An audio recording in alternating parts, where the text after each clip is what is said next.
President Biden yesterday, responding to the George Floyd case verdict, said that George Floyd's death, quote, ripped the blinders off for the whole world to see the systemic racism in the United States.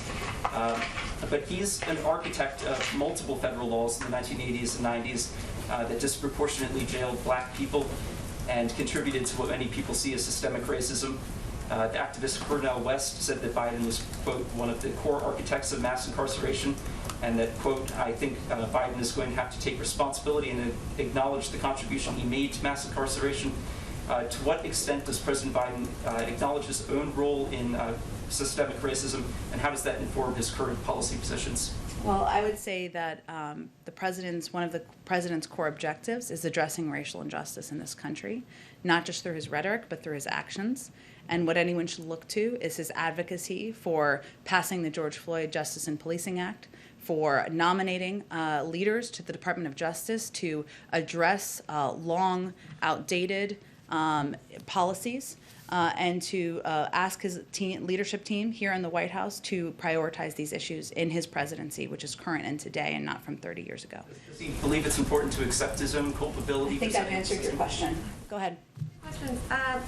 And you kind of touched on the first one, but Vladimir Putin today criticized the West by saying that all provocateurs will regret it more than ever. He compared European countries with jackals who, quote unquote, howl to their shirkan, but did not name specific names or countries. Does the U.S. take it personally?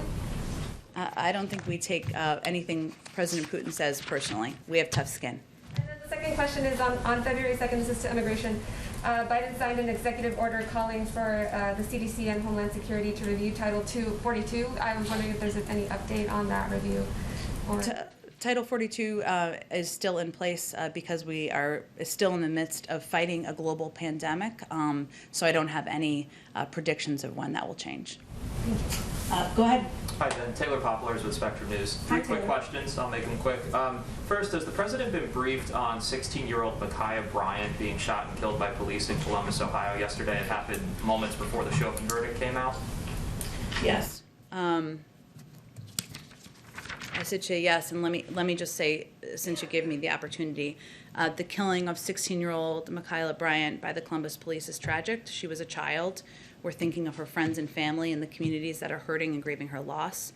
We know that police violence disproportionately impacts Black and Latino people in communities, and that Black women and girls, like Black men and boys, experience higher rates of police violence. We also know that there are particular vulnerabilities that children in foster care like Micaiah face.